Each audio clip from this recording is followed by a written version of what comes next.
What's up, guys? Welcome back to Rev 7 Garage. Bringing you this beautiful frosty morning out here in Canada. Today we're gonna make some money. I've been focusing on getting more stuff done at home, basically trying to work from home full time, doing a lot of fab stuff. I've got more projects, the trophy truck, pre-runner build that we're gonna be starting on here. This was a LS swapped that we're going to be digging into, probably stealing a bunch of parts for the pre-runner and then basically build this one ground up. But today we're making money to pay the bills and we got to finish this bumper here. So we're going to take a piece of cardboard, we're going to trim out the shape that we need for a fill plate, and then I got some tubes we're going to bend up and hopefully get something good looking here with some clearance for these tires for them. Uses this thing for, I believe he does a lot of camping, but local wheeling, and is also his daily driver. So let's get started with some cardboard. All right, always good to leave some cardboard hanging around. This is an old candy box from Halloween.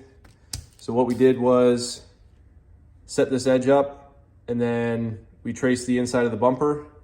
So we'll cut this out, see how it fits, and then we'll get our depth or our width that we need, and then we'll trim the backside up, and then we can transfer this over to, I think I'm gonna use 3/16 gauge, but we'll see how it looks on the bumper. All right, so I got the piece cut out and there you go. That's our fit up, flat against there. It's perfect. It's worth the 2 seconds it takes to trace it on cardboard first, rather than trying to cut it out of the metal the first time, because this took all of, like I said, I don't know, maybe 2 minutes, and now I've got a perfect template. So I've made my little mark at the top there. I'm going to make a straight edge. I'll do one more test fit, and then we're good to transfer. Fits both sides, so I'll be able to knock both those out in about 20 minutes, and then we should start welding. All right, so there you have it. First one is done up, cleaned up the edges a little bit. I haven't beveled anything because I wanted to check fitment first. These are the days I wish I had a water jet or plasma table of some sort. There you go. So there, I can probably knock just a little bit off the top here so I get my nice half lap, but then the rest of it, like, that's perfect. So now I got to go back inside. I got to duplicate this one because it fits both sides, and then start knocking the edges down and we can get it tacked on. All right, so got the Tundra pulled in. I got that side of the bumper cleaned up. I just wanted to take a minute before I start this side to show you guys. I mean, I'm sure you guys have seen them before, but these are the things, the small things that can save you a lot of time and headache. This is like a paint remover. I think I picked this up for like, I don't know, all of $6 at the hardware store. And it's better than using a flapping disc because you're not actually removing any metal. So you can, you can go at this thing, you don't have to go very hard. It's just like using a flapper disc. You don't have to push into it, let it do the work. But just to give you a quick demonstration here.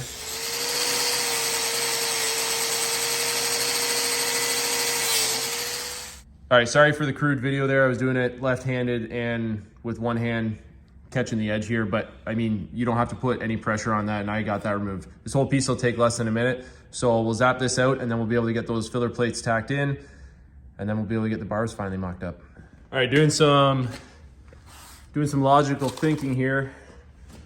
I was like, well, what happens if I decide to add support to the rear? So I had to bevel these edges anyways. I decided to find a spot that I would do it. It's got some funky angles down near the bottom, but a nice flat section here. So before we get these side plates on, probably a smart idea, like I said, think ahead. I got the angle grinder in there while I still could, clean out a patch. So now if I decide I'm gonna do it, I got the space, and if not, he's got to paint it anyway. So regardless, customer, like I said, is gonna paint it, we'll throw it on there just in case. All right, so I get a little bit of flack sometimes for what I choose to weld with. I have both MIG and TIG, and I have both gas and flux for the MIG. Now, if I'm welding something thin like sheet metal, or if I'm doing very particular work that I have to smooth out and I'm using MIG, I obviously will use gas.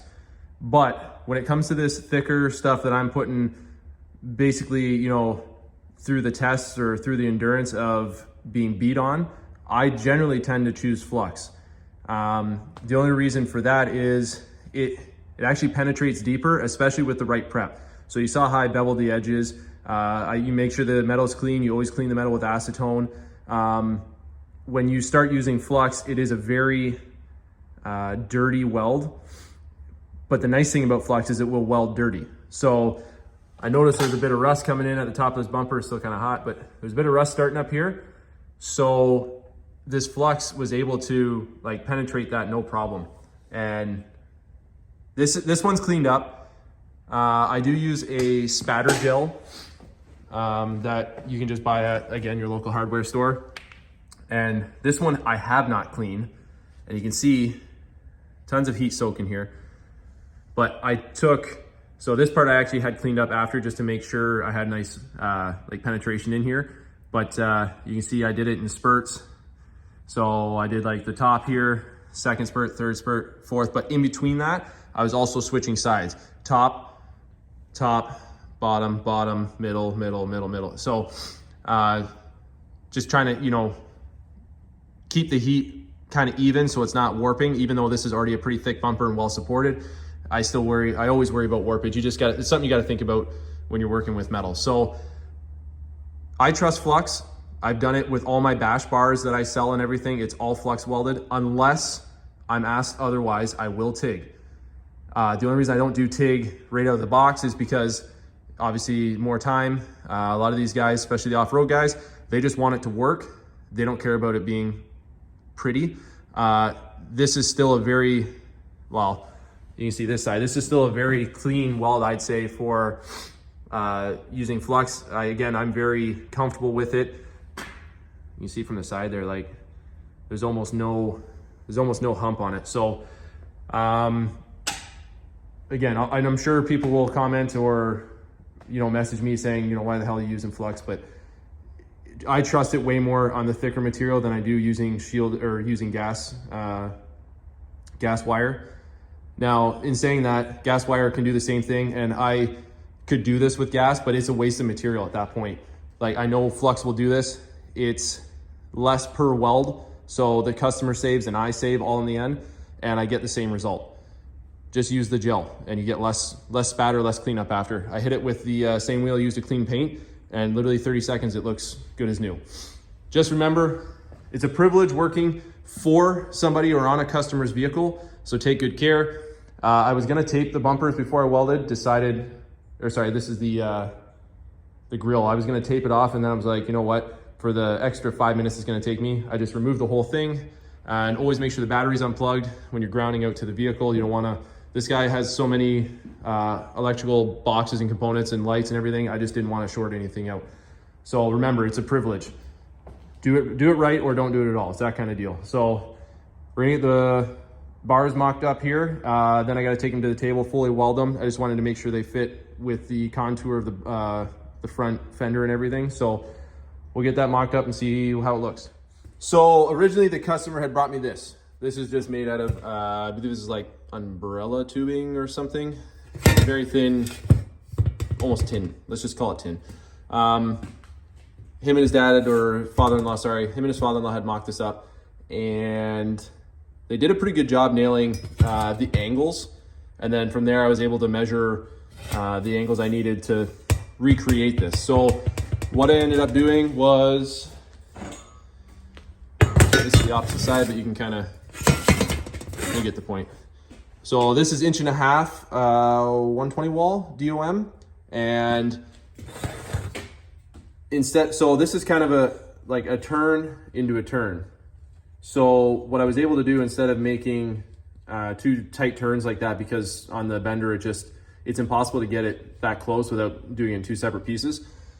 So what I was able to do was one single bend, and then I was able to kick it up and like fish mouth it so it fit in the bottom. And he was worried about tire clearance. So I noticed that he went right to the end of the bar, and that kind of brings it So the wheel well actually ends right where this bar ends.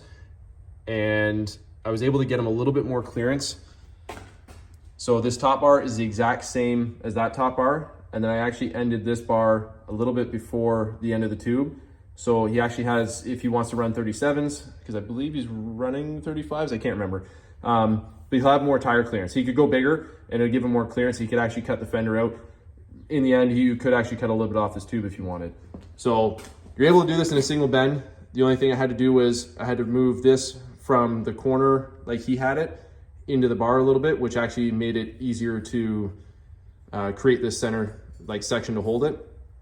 And then from there, I'm gonna get these welded up, and then we're going to make a couple tabs. He's got 2 lights that he wants to mount in here. So I'll have to get tabs made, space them out, make sure we get a good look for them in there. And then I gotta cut the end tubes on an angle. I left a little bit of extra meat on them, but I gotta cut them on the angle to fit on the bumper. So this matches the contour of the front fender. All right guys, get everything welded up. So I need to cut this at 32 degrees. So that way, when I go to mount it, it's gonna follow the contour of the front grille like into the front fender. So I can't fit this in my chop saw. So what I did was, this is 1.5 inches, this is 1.75 inches, also 120 wall. And I just cut my 32 degrees on it. You put it on here. I know that this bar is gonna be the top bar, so it's gonna be the one that's laying flat. Let me throw that on there. So I know that's laying flat.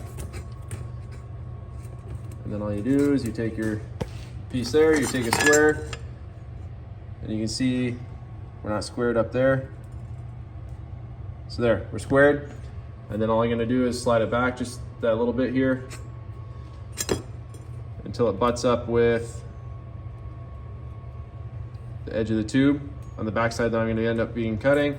And then I'm gonna trace it, and then I'll be able to use like an angle grinder, and I'll have a line to follow, and then I can clean it up and adjust as I need, but that should be pretty much spot on.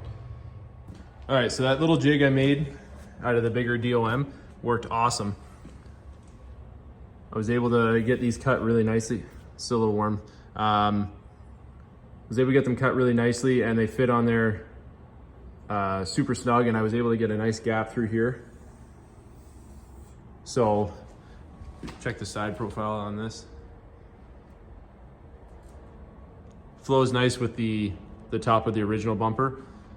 So I'm quite happy with it. I'm gonna sneak over to the other side and use the same jig and cut it up and get it mounted, and then we can start figuring out the fog lights here.